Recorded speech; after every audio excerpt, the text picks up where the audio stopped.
他扭动开关，轻轻向上一抛，机器鸟迅速腾空而起。它可以根据不同的风力在空中自由翱翔，而他就是家长口中别人家的孩子达芬奇。在那个年代，他们评价达芬奇是最接近神的男人，智商更是远超300。演示完后，机器鸟如同回旋镖一样精准回到他的手中。这高超的发明引来围观群众的掌声不断。一旁的男人当即提出要购买他手中的机械鸟。达芬奇看他身份不凡，竟直接坐地起价，原来都是买12个金币，现在直接抬价到30枚金币。奈何如此高超的发明以及精良的做工，对方甚至都不考虑，直接买走。这件事很快就在大街小巷快速传开，可临时加价的事情也传到了达芬奇父亲这里。对于自己儿子赚钱，他不但不感到高兴，甚至将他捆绑起来，不把他当人看待。说到底，就是因为达芬奇的母亲是个奴隶，在老爹酒后意外怀孕，而在那个年代，这种身份肯定不会有什么好下场。可老爹以为他想要贪图自己的家产，竟直接命人打断他的手指，丢出门外。事后他坐在马路上独自发呆，可好巧不巧让他看到了伯爵夫人。此刻他好像已经默默下定了某种决心。只见他用笔在本子上勾勒着什么，随后让自己的学徒将信物送了过去。他凭借自己超高的画工，成功吸引了伯爵夫人的注意，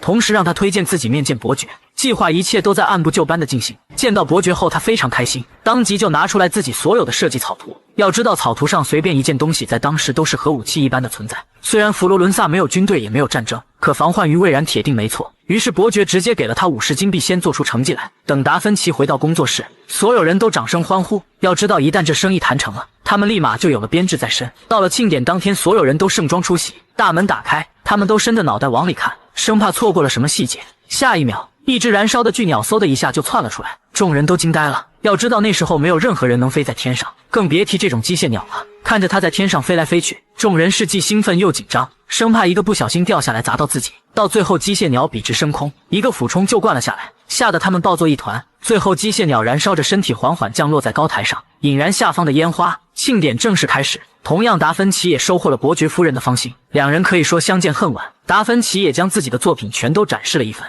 庆典的消息很快就像病毒一样传播出去，伯爵一时间也成了时尚的弄潮。同样，这件事也惊动了2处势力，一方是权力最大的教廷，他们的宗旨是得不到就要毁灭，对于达芬奇的看法褒贬不一。关键时候，黑袍人发话了，此人正是伯爵夫人，他力挺达芬奇，表示会通过自己的努力让他变成教廷的人。另一方势力叫做密特拉，他们的宗旨是将一切先进的东西带给人类。密特拉成立的时间比教廷都要早几百年，可这么长时间里，密特拉出现个叛徒，他们每次传播知识，叛徒就会联合教会阻挠。但这跟达芬奇又有什么关系呢？于是这个土耳其人就说起他妈的事。他作为智商超过300的男人，早就有过目不忘的能力，小时候发生的事全都记得，可唯独记不得母亲的样子。密特拉勾起了达芬奇的好奇心，于是就告诉他找到夜之书，便能知道母亲的一切，同时又给了他3个提示：第一个是消失的右手，第2个是死亡后的重生，第3个是引用记忆之泉。前2个倒还好说，白天刚见到有人被吊死，可最后一个一点头绪都没有。说完这些，土耳其人一把迷香就吹了上去。等他再醒来时，周围什么都没有，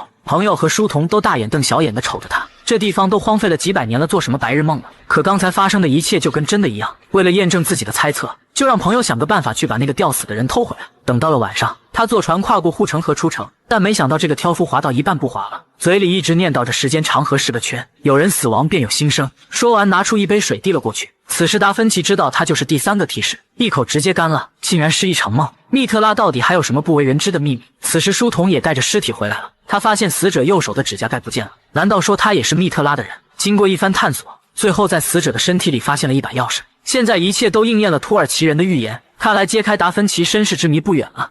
这门连发大炮放在现代，就连小学生都能轻易造出来，可放在中世纪就如同核弹一般，王冠贵族饶有兴趣地看它点燃引线。要知道得神器者的天下。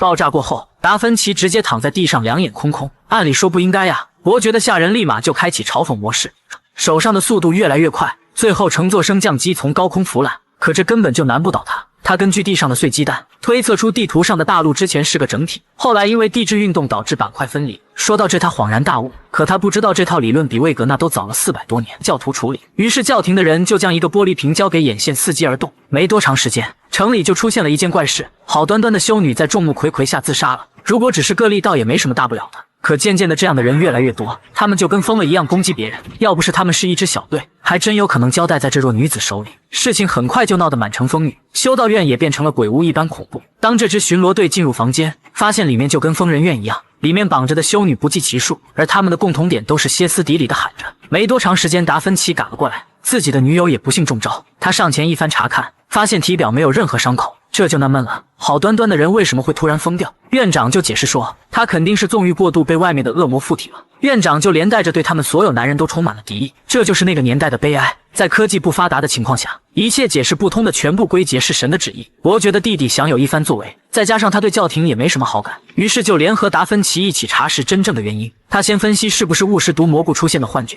可很快就被他一一否认。再联想到狼蛛的毒液也有致幻作用，但分析过后也被排除在外。最后他们来到修女的画室，怀疑他们是颜料导致的汞中毒，可一舌头下去也被他排除在外。偏偏这时候罗马教会的人来了，这就有点喧宾夺主的架势。伯爵的弟弟丹尼也感觉此事有蹊跷，但现在他们找不出任何解决办法，只能看着他们继续忽悠。而这个白头发老登上来就活活掐死一个修女，等人死了后满心欢喜，说人家临死前1秒灵魂得到了解脱，这不就是草菅人命吗？此时达芬奇的女友出现了异常，见到心爱的人他忍不住亲了上去，这一幕正好被老登看到，他就想故技重施将这女孩也给掐死。达芬奇断然不可能同意，就找了个借口拖延一阵。现在他一个头两个大，看到修女不断亲吻神像的脚觉得无比愚蠢，一溜号的功夫发现人家已经爬上高台，修女们都慌了，眨眼间他就要将自己吊死。关键时候达芬奇及时赶到，配合丹尼将其救下，这件事不能再拖了，于是就让书童亲自试毒。此时他有点捋清头绪，如果这是阴谋，那教会利用魔鬼让人们产生恐惧，而人一旦产生恐惧则不会再质疑教廷。突然间听到外面发生争吵，出门便看到丹尼的侍卫杀害了另一个人，难道现在出现人传人的现象了？通过一番分析，发现疯掉的人都有个共同点，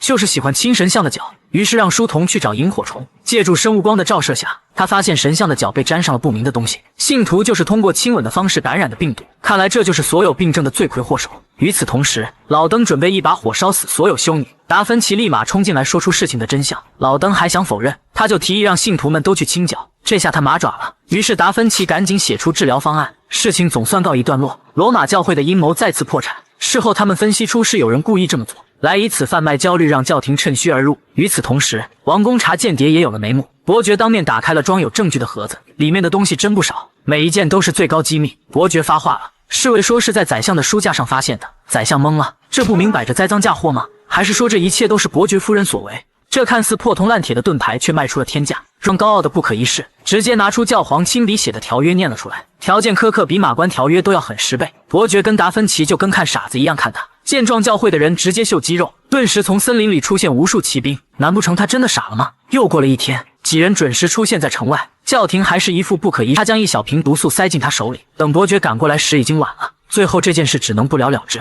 没多久，城里就举办了庆典，伯爵并称他为佛罗伦萨的守护神。说出来你可能不信，达芬奇仅靠粪便就能越狱，因为那个活人正是他自己。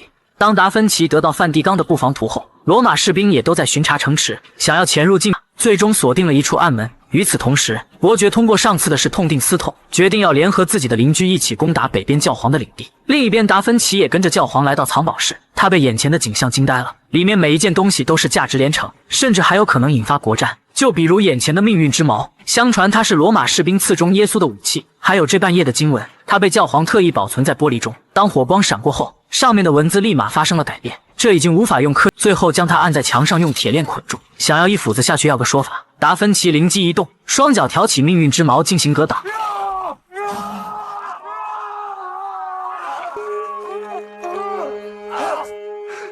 与此同时，教廷也被捆在树上严刑拷打，可人家现在嘴硬的要死，都大难临头了还出言嘲讽，气得人家上去就一匕首发落。这一番操作下去，根本没发现钥匙的踪迹，朋友立马就送上了一个惊喜，那半枚钥匙就挂在他的脖子上。现在所有的东西全部集齐，找到夜之书已经是指日可待了。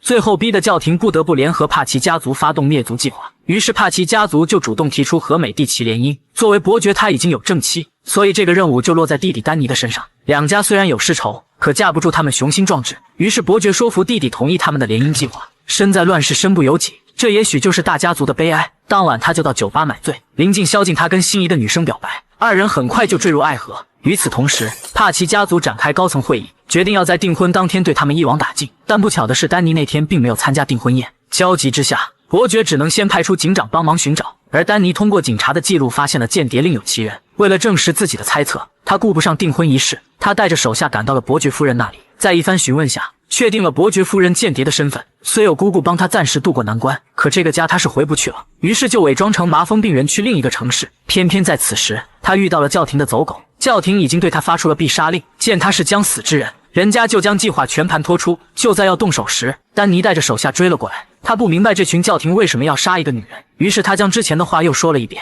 伯爵夫人趁机从地上抄起一块石头招呼上去，也正因为他这一石头成了双方交战的导火索。趁乱中，伯爵夫人溜之大吉，手下不幸围攻致死。看到手下死亡，怒从心起，在愤怒的加持下把他们全部砍杀。随后他拖着带伤的身体追上了伯爵夫人。他不光害死了丹尼的宰相，还害死了他最器重的下属，言语中全都是最恶毒的威胁。怎不料这女人一匕首就捅了进去，真就是为于小人难养也。最后丹尼在不甘心中顺着河流越飘越远。另一边达芬奇已经集齐了所有材料，在直觉的指引下，他找到了那个土耳其人。他将夜之书的藏匿地点告诉了他，并嘱咐一定要带上导航仪乘船才能到达。真没想到兜兜转转还是要回到佛罗伦萨。就这样他踏上了回乡之路，而警长也发现了自己人的尸体，看样子正酝酿一场巨大的危机。没多长时间，达芬奇就回到了佛罗伦萨。他跟着土耳其人的提示，很快就找到了宫殿。通过一些细节判断，导航仪应该就是被藏在宫殿的某处。根据光的折射原理，竟发现这里面暗藏玄机。他看向棚顶，仿佛自身已经踏足宇宙之巅，所有天体的运行轨迹全都浮现在眼中。然后又顺着这条线索，发现到处都是神秘记号，而这些记号最终都汇聚到一处。这时他转动雕像上的戒指，瞬间开启了一扇新的暗格，里面赫然存放着土耳其人说的导航仪。现在万事俱备，只欠东风。当即他就去找了伯爵，将自己在罗马的所见所闻全都告诉了他，同时也让伯爵提防他的盟友。与此同时，教廷再次找到了帕奇家族，准备在复活节当天施行灭族计划。除此之外，还让曾经的邻居将佛罗伦萨团团围住，只要他们兄弟二人一死，便立马屠城。到了复活节当天，一切都按照计划执行。他们在圣餐中额外加了些狠活，圣餐已经端上眼前，帕奇家族的人比谁都紧张。没想到竟然是丹尼回来了，教堂里瞬间乱作一团，他们还以为丹尼什么都不知道，可实际上他这次回来就是要解救美第奇家族。见事情无法隐瞒，帕奇家族直接露出了本来面目，教堂瞬间就变成了战场，一时间死伤无数。起初丹尼还能占据上风，但毕竟有伤在身，渐渐的便出现体力不支的情况。敌人瞅准时间从背后发动偷袭，几人一加一剑就把他刺死。这群披着圣衣的教徒简直就是恶魔，杀完人还要屠了人家的妻小。等那群刽子手走后，女孩赶紧扑倒丹尼身边。说完这些，丹尼因为失血过多死在了爱人怀里。战斗已经接近尾声，伯爵也被这个3寸钉划破了脖子。就在要补刀时，达芬奇杀了出来。看来他不是那种知恩不报的人，他的战斗力惊人，从对方的表情中就能看出，几回合下来就将他刺伤。可对方的人实在太多了，但他也不是吃素的，直接将腰上挂着的燃料丢在天上，再一剑砍掉燃烧的蜡烛。爆炸过后，赶紧带着伯爵离开。现在他们暂时是安全的，可教廷的人很快就找了上来。他赶紧帮伯爵包扎伤口，但猛然间伯爵看到了他夫人的戒指，他凭几张解剖草纸就敢给对方输血，要是放在今天，连小学生都不敢这么做。可现在是中世纪的欧洲，木床缓缓上升，血液开始流到对方体内。达芬奇嘱咐他们，没有醒来之前千万不要拔掉，稍有不慎两个都会死。就这样过了一夜，到了第二天，在一阵急促的呼吸中，达芬奇率先醒来，伯爵还迟迟没有动静。现在他们必须选择牺牲一个。要知道现在整个佛罗伦萨各种暴乱，如果伯爵死亡，也只有达芬奇能拯救城市。就在此时，伯爵从昏迷中醒了过来，通过一番对话，伯爵知道城市已经易主，现在他心如死灰。达芬奇通过情报得知，这群人烧杀抢掠无恶不作，但是一直不敢攻入伯爵府。这时候达芬奇看向远处的钟楼有了主意。到了晚上，二人换上黑袍潜入人群，他发现这群暴民对美第奇家族还有敬畏之心，所以现在只有告诉他们伯爵没有死就能拨乱反正。此时他们已经爬上钟楼，底下的嘈杂声此起彼伏。他早早通过计算得出了广场的面积，又让同伴安放好巨型的铜镜，现在只要一点声音就能盖住下面的噪音。达芬奇拉动大钟吸引注意力，同时点燃手中的燃烧棒，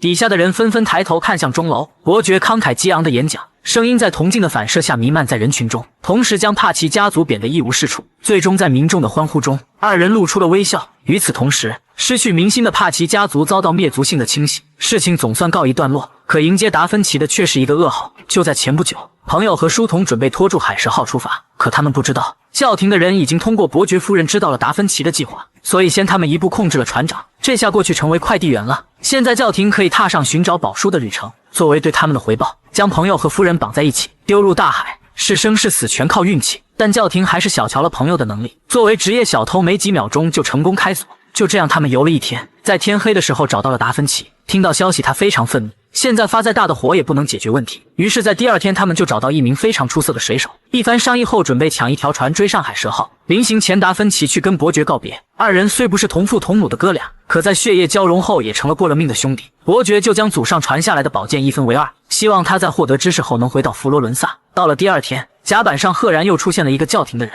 对方的船长一眼就认出他是利奥伯爵。很显然，达芬奇准备通过这种方式骗艘船出来，这眼看着都要成功了。船的主人阿方索冒了出来，对方立马就戳穿了达芬奇的谎言。此时他也不装了，没想到对方还是个用剑的高手。一番试探下来，谁都没占到便宜。二人这下来了兴趣，有种既分高下也决生死的感觉。没想到水手见势不妙，一个猛子就跑了。朋友多少还有点良心，没立马走掉。可当看到达芬奇被砍了一刀，友谊的小船说翻就翻。此时他注意到了甲板下全是奴隶，顿时心里有了主意，在搏斗中边打边退，最后瞅准时机跳船逃跑，短剑也在逃跑中掉落。等他们回到岸上，才知道教会对他们发出了必杀令，同时也将佛罗伦萨隔离出教会的联盟。伯爵现在是一个头两个大，要是再不想出对策，自己的欧洲银行将出现毁灭性的打击。达芬奇倒还好说，看到自己被画得那么丑，还顺手给自己画了个写真上去。就在此时，他突发灵感，像疯了一般去观察各种生猛海鲜，看来这是要有什么大动作呀。所有伟大发明干的第一件事都不正经，眼前这个木质棺材就是世界上第一艘潜水艇，全身木质结构，纯机械制动，沙漏仪表盘，上下起伏全靠石头，在线人工驱动，100里仅消耗3碗大米饭。这就是达芬奇凭观察生物得来的灵感，而制作潜水艇的目的就是为了进行偷渡使用。时间来到黄昏，水手看到船下冒出的气泡，立马用打火石点燃提前布置好的燃油，其他水手瞬间被火光吸引，他赶紧放下登船的梯子。二人上来后马上开始行动，朋友去给奴隶进行技术开锁，自己则去跟阿方索拖延时间。仇人见面是分外眼红，这两个人打得不分上下，但最终达芬奇还是输了一招。此时他的目的已经达成，身后的奴隶成了他们最坚定的后盾。就这样，三个人加上一群奴隶翻身把歌唱。与此同时，海蛇号也在向最终的目的地进发。奈何智商是硬伤，遇到暴风雨他们只能弃船逃跑。可在达芬奇那里就不一样了，凭借过目不忘的能力直接手绘地图，导航仪用纸条愣是给还原了出来，更是在制作时发现了9大行星的运行轨迹。现在说他是最接近神的男人一点也不为过。就这样，他们一路有惊无险的到了目的地，眼前是一片从未开发过的土地，而在不远处正躺着海蛇号的残骸。事不宜迟，几人各自分工后，向着密林深处进发。这里风景秀丽，景色宜人，宛然一幅热带雨林的样子。不多时，他们在树上发现个标记，跟达芬奇钥匙上的一模一样。其他人看那是金子，立马生出了歹意，想要阻止还是晚了。身后一个满身绿色的土著钻了出来，论语言谁都不知道在说什么。见土著情绪激动，几人立马掏出刀子，吓得人家一溜烟就跑没影了。他们哪里知道，这种装扮的人肯定是个老六。几人继续深入丛林，突然一群蓝色纹身的土著冲了出来，不用想，肯定是收到老六的提醒，在这里堵截。等离近了，达芬奇看到这群酷似阿凡达土著的纹身跟钥匙一样，语言不通，根本就无法交流。就这样，他们被捆上双手带回驻地。期间他们路过一片苞米地，这种作物是他们从未见过的，也从他们的对话中学会了一些单词。到了晚上，几人被押上广场，从他们的妆容基本可以看出，身穿金甲的是统领，而这个美女应该是个祭司的职位。伴随皮鼓的声音，仪式到了最关键的步骤，土著拿出了一个杯子和玉米，还有工具放在地上。外来者根本不知道发生了什么。第一个同伴被带上去，虽然不知道女人说些什么，但达芬奇猜出来是让他做出选择。他当即选择了木棒，嘴里说着要成为武士。统领一挥手，土著就把他砸倒在地。看来他选择的是一条不归路。到了第二个同伴上场，他看向达芬奇，可人家现在也猜不出规律，这下只能放手一搏。他拿起地上的黄金杯，将里面的液体一饮而尽。统领慢悠悠的上来摘下面具，随后掏出匕首，一下就结束了他的生命。这还怎么玩？全都是必死之局啊！下面轮到朋友上场，他左顾右盼，开始慌了。突然注意到碗里面装的玉米，又看向山上流淌着溪水，脑海中顿时回忆出他们进来时看到的一切。这里的人属于农耕文明，土著拿上来的道具完全是生产套装。达芬奇立马就来了灵感，站起来说着他们的语言，底下的人都懵了，从没见过外来者会说他们的话。最后他拿起镐头，在地上犁出沟壑，又拿一些把苞米粒撒在上面，完事又将杯子里的水全都倒了进去。看样子他们经受过了考验，没多久他们就被押进了地下室。没想到书童也被关在里面，几人开心的抱在一起。可就在此时，一个不和谐的声音传了过来，此人正是教廷的伯爵利奥。朋友一个大摆拳就招呼了过去，要不是因为他怎么会死这么多人？利奥没有要还手的打算，现在几人必须抱团取暖，再单打独斗都得死在这。与此同时，迫于美第奇家族的危机，伯爵带着执政官乔装打扮去不勒斯城。他准备放弃一些利益，和不勒斯的领主达成共识，一起对抗教廷。可怎么也没想到，晚上休息时被边防军抓个正着，满满一箱子的金币就这样被扣下了。但他作为一个商人，对人性的洞察非常准确，不知道从什么地方变出1枚金币贿赂看守，而花费1枚金币仅仅是为了传一句话出去。我说达芬奇是个人渣，你还别不信。最开始他为了投靠美第奇家族，就跟伯爵夫人有说不清的关系，后来为了找到叶之书，又和当地的土著结成夫妻，甚至还拿别人的戒指作为定情信物送了出去。这操作让身后的朋友惊呼天人，可天底下哪会有免费的午餐？要娶女祭司拿到叶之书，就必须要经历重重考验。第一关就是友情之血，他们必须要在几人中选出1名战士，选定的人必须要在天亮之前杀死捕猎者，如果失败，那连带着达芬奇等人就要死亡。为了增加挑战难度，他们用七不舍给他来个狠活。当利奥出发后，达芬奇又被灌下死亡圣水，恍惚间他的灵魂行走在阴阳两界，不多时便来到一所大殿内，里面赫然挂着传世名作《蒙娜丽莎》。达芬奇有点懵，这我也没画呀。一旁的黑人解释说，这是你日后将要画出的作品，甚至在几百年后也没人知道画中的女子是谁。听到这他更懵了，我画的，而且还不知道我要画的是谁，难不成我是夏洛？与此同时，利奥也在苞米地醒了过来，远处的叫喊声此起彼伏，真正的猎杀游戏开始了。土著人身高马大，一个照面下来就将他锁喉，他顺势一口就咬了上去，又从地上掰下苞米杆折成2半，狠狠地刺入土著的胸膛，最后再使用全身力气扭断他的脖子。第一名猎杀者就这么没了，除他之外还有2名。这一刻，猎人与猎物的身份开始互换，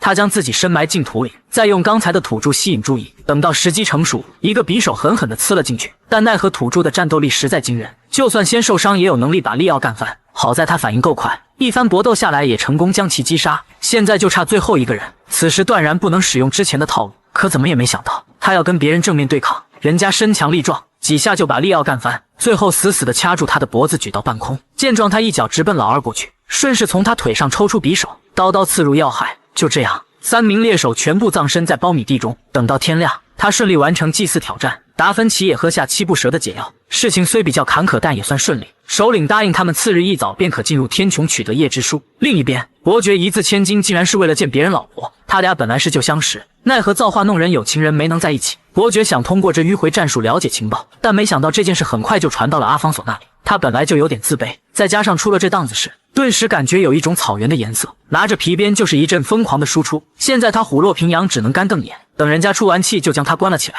事后他又过来探望，并带来一个噩耗，明日他们要举办一个生死局的游戏，如果输则会丢掉性命，只要赢才有资格坐在一起谈论合纵之事。就这样到了第2天，一个死囚被带上场，现在他紧张的不行。随着一声令下，马匹开始不受控制的奔跑起来，绳子在飞速收缩，如果不能及时将马射死，那等待他的只有死亡。此时他明知必死，于是扭头将弓箭对准领主。一旁的刽子手赶紧拉下闸门，一瞬间那人便尸首分离。阿方所笑的狰狞，完全是把生命当成儿戏。下一个上场的便是伯爵，他本就不擅长射箭，这跟送死没有任何区别。随着一声令下，刚才的黑马再次夺路狂奔，伯爵现在只能殊死一搏。他屏气凝神，一箭射出。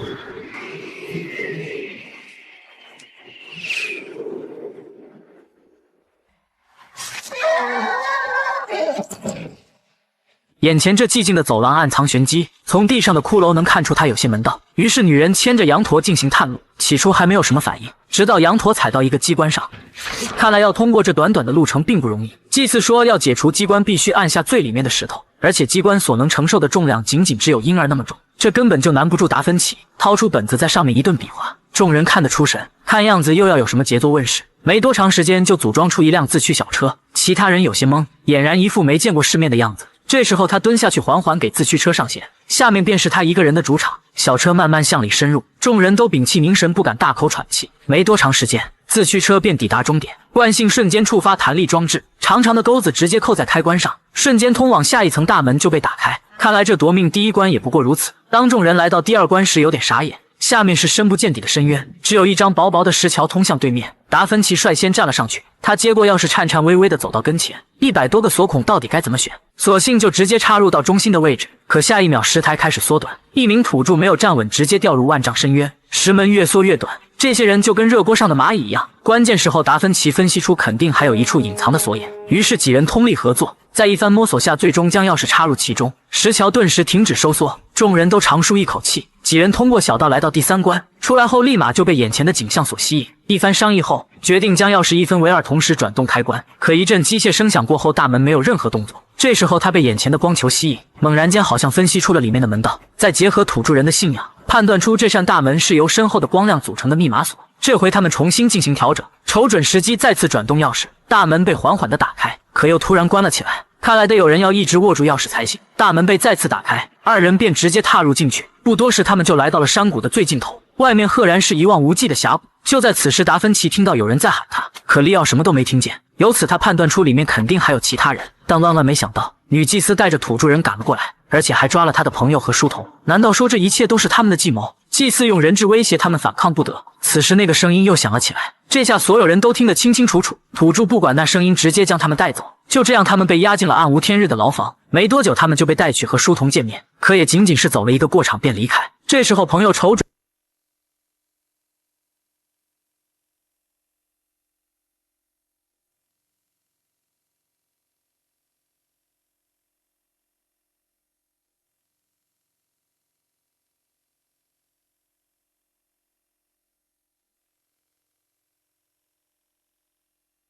和利奥也被押上了断头台，等待他们的命运可想而知。就在此时，瞅准时间，瞬间挣脱束缚，一个转身就将首领制服。他就想不明白了，凭什么他们可以言而无信？于是通过祭祀，将发生的事全都说了出去。台下的百姓顿时陷入一阵骚乱。突然间，远处有爆炸声传来，2人瞅准时间拽掉钥匙，准备重返苍穹。另一边，伯爵夫人通过自己的手下劫持了教会要员。她说自己叫安妮，城堡内最高层囚禁了一个神秘人，并且故意告诉他一个惊天秘密。事关他的信仰，他不得不进去确认。等进去后，没想到此人正是真正的教皇，而安妮则是教皇的亲闺女。要员脑海中宛如惊天霹雳一般，真教皇又说出只有他们2个才知道的秘密，就让他自己去辨别真伪。于是要员带着疑问去旁敲侧击，果不其然，眼前的这个是个冒牌货。这下糟了，他倒退后立马就去找安妮。原来父亲有个双胞胎弟弟，但他从小就缺乏关爱，于是就想各种办法要除掉哥哥，可每次都以失败告终。几十年后，弟弟又卷土重来，他这次直接冒名顶替了哥哥教皇的职位。时间一晃10几年过去了，安妮看到父亲差点没哭出来，他哪里还有之前那么英俊的外表？经过简短的对话，父亲将自己的打算尽数告知。不一会，要员就将奥斯曼之剑递给安妮，并嘱咐他一定要完成父亲的使命。可万万没想到，迎接他的竟是那个土耳其人。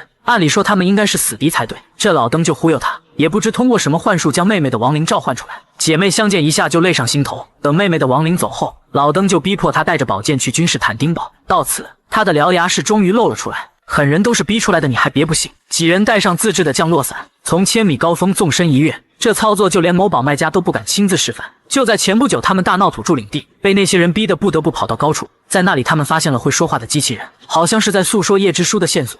就在此时，那群土著追了过来，他们赶紧抱着自制的降落伞逃出升天。没多久，他们乘船回到佛罗伦萨，此时那里已经没有了往日的喧嚣，曾经繁华的宫殿满是蜘蛛网。在这里，达芬奇看到了自己的师傅，同时也展示了带回来的机器人。就在此时，门外闯进来一群警察，虽然有宵禁，可好歹自己也是圣骑士团的团长，没想到人家直接给他抓到监狱里面。一路上的所见所闻直接颠覆了他的认知。当他看到独眼邻居时，什么都明白了。原来他们趁虚而入，发动了入侵战争。他下令把达芬奇带下去大刑伺候。在这里，他看到了美第奇家族的现任族长卡洛，看他的伤痕，想必也是被独眼折磨的不轻。此时2名黑衣刽子手走了进来，带头的警察还要看他们折磨达芬奇，怎不料被黑衣人一个炮拳就给干翻在地。他们正是朋友和水手假扮，事不宜迟，赶紧将人救下来。回去后，达芬奇越想越气，自己什么时候吃过这么大的亏？一番商议后，几人决定赶走这群侵略者。擒贼先擒王，他们制定好作战计划，分头行动。他先爬上屋顶，填充好自制的毒气弹，等到时机成熟，直接顺窗户丢进去。突然掉下个大气球，这些人有些懵，再一抬头，正好看到达芬奇坐在窗边，碰巧有个手贱的一下就将气球砍爆。刹那间，烟雾弥漫在四周，就连朋友都被迷晕了过去。独眼龙还算聪明，用抹布捂住鼻子，从秘密通道逃走。擒贼先擒王，要是他跑了，计划必然泡汤。于是就跟着他从密道进入大殿，本以为能有个正面对抗，谁知道这个独眼龙不讲武德，双方打得有来有往，不分上下。但渐渐的，达芬奇开始落入下风。突然间，他观察独眼龙，好像领悟了什么，思考之际，差点就被人一锥子命中。他瞅准时机，跑到棺材后面，竟然用蛮力将宝剑折断一截，此时他拿着短剑继续搏斗，还不忘挑衅般的碰一下独眼龙的剑，二人又打了起来。几个回合下来，他继续挑衅独眼龙，这回他瞅准时机，一个闪身就换掉了手中的短剑。现在他不做格挡，甩了个漂亮的剑花，又给独眼龙一次机会。这次依旧没有碰到他衣角，独眼龙彻底懵了，这科技开的是不是有点过分了？他现在就是欺负他眼下，真就是给你机会你不中用啊！这回他1秒钟就将独眼龙击败，伯爵夫人冲了进来，没想到是要亲手结果了他。事情告一段落，整个佛罗伦萨城得救了。安德烈大师也带来了一个好消息，他凭借20年的功力修好了这个会说话的机器人。机器人告诉他要小心迷宫和人类之敌，除此之外再无其他。大师见他情绪低迷，就让他仔细听机器人的背景音乐，果不其然，里面暗藏玄机，通过特殊的音律组成了一个新地方，真是山穷水复疑无路。大师赶紧出去备马。就在此时，卡洛一身黑衣走了进来，他说的话非常奇怪，好像这个素人知道他母亲的过往。突然间他拔出长剑狠狠的就劈了下去，这下糟了，现在他倒地不起。原来他就是迷宫，也是机器人所说的人类之敌。此时达芬奇回想起来土著人那一黑一白的壁画，白人肯定就是达芬奇的母亲，黑人就是眼前这个老六。大师闻声走了进来，卡洛趁机躲到门后，等大师反应过来已经晚了，人家一斧子就劈了进去，然后把打翻油灯造成火灾，最后扬长而去。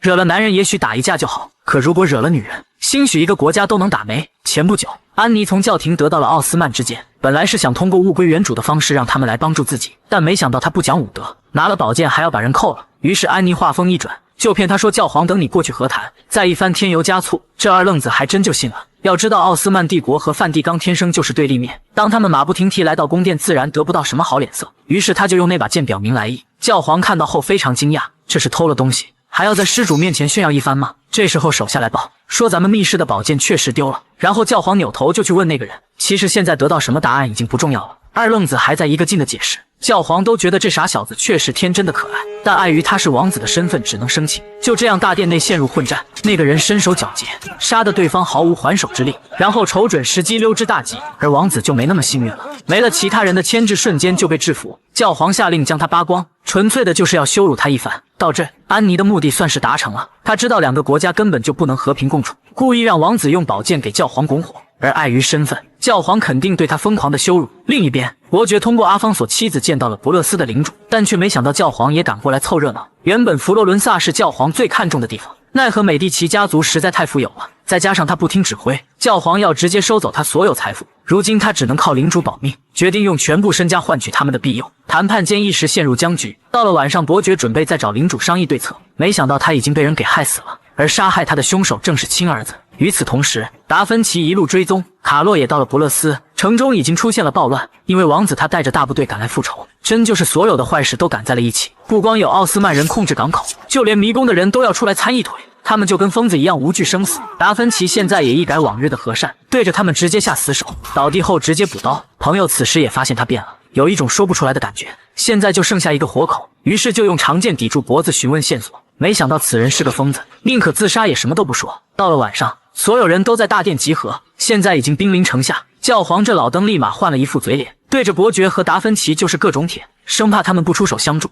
就在此时，从门外走进来一个女子，此人正是安妮，她是代表奥斯曼帝国提条件的，让教皇去君士坦丁堡负荆请罪，人家肯定不会同意。这时候他又爆出一个惊天大瓜，说现在的教皇是个冒牌货。此话一出，所有人都哗然了。然后他就用燃料改变火焰颜色，港口外瞬间出现了无数只灯笼，一旦他们发起进攻，整个罗马都将灭绝。不光如此，真正的教皇已经摆脱了枷锁，还有利奥伯爵，他已经被迷宫人洗脑，看来真正的大战一触即发。而如今面对上万人的围攻，更是制作出射程超远的轨道炮，一炮下去足以毁天灭地。但命运似乎跟他开了一个更大的玩笑，制作出的轨道炮第一个轰杀的目标就是他母亲所在战舰。在父亲的提醒下，他只能通过望远镜看着那个近在咫尺的女人。面对民族大义，他现在不得不做出取舍。You cannot fire. I have to. 炮弹顺着炮管嗖的一下就射了出去，在天空中画出一个非常漂亮的弧线，击中目标。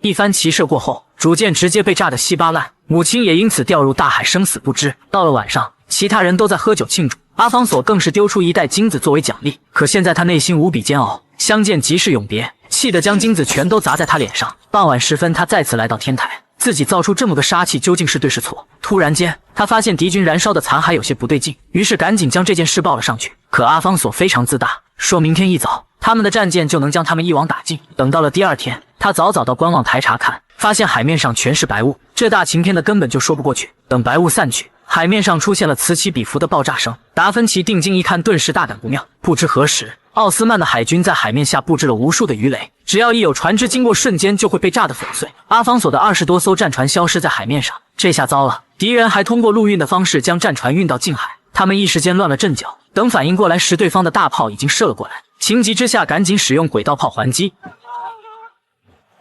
奈何对方的火力实在太强了，打得他们毫无还手之力。达芬奇想不明白，为什么对方突然有这么快射速的武器。通过望远镜一看，那些东西竟然都是自己的发明。到底是谁出卖了情报？敌人的大军越来越近，现在他们不得不转移阵地。经过短暂的商议，他们要跟这群土耳其人真刀真枪的干一把。爆炸还在继续，这群人根本就是杯水车薪，但面对身后的百姓，他们不得不挺身而出。就在此时，数米厚的城墙被轰出了口子。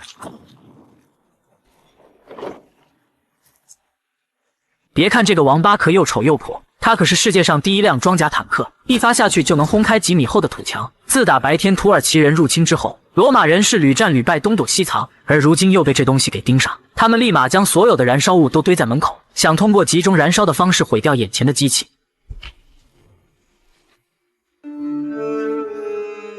一切都跟预想的一样，这东西出自达芬奇之手，所以对他的弱点了如指掌，但他还是太小看自己的发明能力。火光过后，坦克毫发无损，这下糟了，他们只能再次转移阵地。到了第二天，罗马人开始打起了巷战，可人家早就形成了步坦协同，而且还是那种重装步兵。原本这群人一个能打10个，可面对重步兵顶天极限一化2，再加上坦克的配合，一时间让他们损失惨重。最后一番搏斗下来，伯爵被刺伤带走。此战过后，土耳其人更加嚣张，男人全部抓走当奴隶，女人和小孩则被当成了俘虏，侥幸逃脱的都躲进了废弃的教堂。为了破解眼前的死局，达芬奇必须要找出设计上的缺陷。就在此时，他突然看到了那个神棍，此人还是一副世外高人的样子，让所有的腐朽都成为灰烬。狠活与科技才是未来的主人，可达芬奇不是个刽子手，没想到密特拉竟然如此的冷血。如今母亲被他亲手葬送，现在他了无牵挂，直接就断绝了所有联系。到了晚上，他们通过当地的百姓知道了一条秘密通道，这通道足以将他们全部安全送出城外，可要过去必须要跨越2个街区。此时他突发灵感，既然下面走不通，就从上面过。事不宜迟，赶紧制作出绳索飞钩。他屏气凝神，一箭精准命中目标，随后将绳索固定好，再找来小孩过去重新加固。小孩缓缓的出发，众人都紧张的不行。要知道这个是他们唯一的求生之路，一旦失败只有死亡。好在小孩顺利的渡了过去，达芬奇赶紧将滑索收了回来，小孩也将绳索重新加固。现在只要按部就班的进行，所有人都能逃出升天。偏偏在此时碰到了个娘炮，在空中边滑边叫唤，声音引起下面士兵注意，他们顺着声音找到钟楼，现在只有少数人还没有转移，敌人就在外面撞门，必须要有个人来断后。此时达芬奇的父亲决然留下，他知道如果百姓不撤离完毕，儿子肯定不会走的，这也算是间接性的帮儿子一把。就这样，他被那群土耳其人带走，而剩下的人赶紧冲向高塔。朋友是倒数第2个走的，可在紧张之下他没有收回滑索，这时只能采用备用方案，滑到一半敌人已经追了上来，一刀下去顿时跌落高空。好在他离得不是很远，捡回了一条小命。到了第二天，土耳其的营房外排起了长长的队伍，这队伍可不是做核酸，而是他们逼着罗马人放弃自己的信仰，如果不听话直接就一刀劈上去。此时达芬奇凭感觉找到了军营，正好也看到了那个老神棍，他希望达芬奇的父亲加入土耳其大军，但他根本不为所动，还将儿子作为骄傲狠狠夸奖一番，最终还是晚了一步，亲眼看着父亲死在自己的面前。这看似其貌不扬的铁管却是实打实的导弹发射器，弹药现场手动合成，心算读秒，人工点火，但凡配合有点不默契，必将原地起飞。爆炸过后，发现依旧无法击穿土耳其人的胸甲，看来是白欢喜了一场。这时候朋友发现盔甲下面的标记，这记号正是几年前他们路过的瓦吉亚领地标志。那时候他们为了找夜之书经过该领地，据说领主是个狠人，他虽是土耳其王室的2王子，但因王位的问题恨死了自己父亲和哥哥。他最初想将达芬奇收入自己的麾下，但理念不合，没有达成统一。后来为了解救夜之书的制图人，跟领主发生了冲突，搏斗中直接将他推下100米高空，是生是死还都未知。如今他们只能抱着试试看的态度分头行动，由朋友和书童折返回去。达芬奇则用新发明的火箭刷一波支持率。到了展示的时候，他再次收割了一波金肤质，一发导弹过去，直接将几百米开外的靶子炸得稀巴烂。众人纷纷鼓掌直呼这是神迹，唯独只有他闷闷不乐，因为他知道光凭这个还无法碾压土耳其大军。与此同时，安妮也在教会要员那里发现了夜之书残卷，同时也找到了达芬奇的妹妹索菲亚。从他们身上的伤来看，似乎刚经历过一场大战。权衡利弊之下，就让索菲亚带着残卷去找达芬奇。而此时他还并不知道达芬奇就是他亲哥哥。最后，安妮则留下来对付土耳其人。没多久，他就被带回大营。在这，他看到了达芬奇的母亲。看来那一发轨道炮还无法要了他的命，于是他主动请命进行审问。等人走后，安妮不明白为什么这么厉害的一个人要虚与蛇尾，后来才知道他完全是为了自己的儿子。一旦他脱离密特拉的掌控，组织就会想尽任何办法去抹杀达芬奇。母爱是伟大的，他就让安妮通过梦境帮自己传条消息过去。此时达芬奇还在熟睡中，恍惚中他进入到了另一个人的梦境中。在这里，他看到了安妮，他将这段时间发生的事尽数告知，同时也说了残卷在他妹妹索菲亚手上。等达芬奇醒后，母亲也给索菲亚传递消息，母女俩见面非常激动。正说着话，突然间母亲的投影尽数散去，因为在现实世界中，她已经被苏丹王给抹了脖子。安妮懵了，因为她已经预感到了自己的未来。另一边，朋友和书童也到了瓦吉亚那里，可这领主明显是个记仇的主，先给他们个下马威。到了晚餐的时候，朋友直接表明了自己的来意，领主没有直接同意，反而郑重地介绍自己是尊敬的德古拉伯爵。正说着话，书童发现自己头晕脑胀，怎么也没想到这个老六在饭里下药。等他们醒后，德古拉逼着他跟自己玩个游戏，就赌这小书童的命。但无论怎么走，对方都在收紧绳索，眼看着小书童要被长剑洞穿身体。此时他突然想起来是自己当初手欠拿了一枚金币，现在他火速跑到城楼上将硬币丢了下去。到此德古拉算是原谅了他们。科学家至今都没有研制出的雷电炮，尽早在500年前已经有了原型。虽然这看上去是一堆破铜烂铁，可当风筝升空时，雷电炮的模组瞬间开始转动，恐怖的电火花开始乱窜。不多时，天空中乌云密布，一道惊雷直接将树干劈碎，雷电顺着绳子笔直地汇聚到机器中。如果这东西能量产，那对付入侵者不跟土狗一样轻松吗？等朋友回来，他迫不及待地想将自己的发明展示一番，但这老色批好像对眼前的索菲亚更感兴趣。一番解释后，朋友知道了这里的故事，同时也将注意力转移到那个奇怪的东西上。他很不解，难道就想凭这么个小玩意打败人家的钢铁大军？这时候达芬奇用电子炮瞄准桌子上的铠甲，轻轻一转，一道雷电过后直接将它劈个对穿。果然是实践出真知，这东西可行。现在万事俱备，只欠东风。当即达芬奇就联合德古拉找到教皇，要用这东西作为圣战十字军的超级杀器。在一番商讨后，教皇去做最后的战前动员，慷慨激昂的演说，士兵们信心大增。同时达芬奇等人也在战场上做最后的部署。可当他们赶到军营时，发现一片狼藉，这里似乎经过了一场非常惨烈的厮杀。远处的德古拉慢慢的走了过来，他说这群人是遭到了偷袭，如果再这么损失下去，这场仗还没打就已经宣告失败。等到了晚上，他们决定报仇去偷袭敌军大营。现在敌人草木皆兵，看到可疑的东西直接上去喷火。埋伏好的人利用视野盲区，轻轻松松的就干掉了重装步兵，再让德古拉用不死之躯吸引火力。等他们反应过来，已经晚了。打开出口，人家早就恭候多时了。就这样，达芬奇和书童用抢来的坦克成功混入敌军内部。现在他们紧张的不行。一番观察后，他瞅准时机离开坦克，然后布置好事先准备的炸弹。他这是要准备一次性解决所有麻烦。做完这一切，他跟书童离开军营，一发炮弹射过去，顿时把军营炸了个底朝天。到了第二天，大决战的时候来了，敌人全都武装到了牙齿，但他们还是低估了对方的实力。大战正式打响，场面一度混乱。起初这些人还能游刃有余的杀敌，但随着时间的推移，敌人就跟打不死的小强一样越来越多。没多久，书童就被刺伤倒地，好在他够机灵反杀了对方。而朋友那里正为了放风筝而发愁，一个不留神直接就摔了下去。现在只有靠安妮了，他顶着对方的火力一点点的爬上去，要是还没放飞，所有人都将死亡。因为在战场上，德古拉已经被苏丹王给捅了个对穿，达芬奇看在眼里，急在心上。为了保护有生力量，他只能宣布投降。于是这群敌人没收了他们所有的金属武器，众人现在都无精打采。这时候那个老登走了出来，好像他对现在这个结果不是特别满意。达芬奇现在真恨不得亲自宰了这个神棍。老登看出了他眼中的杀意，就让苏丹王亲手解决掉他最看重的天才。突然间，远处出现了恐怖的天象，场面之大，连苏丹王都停下了手上的工作。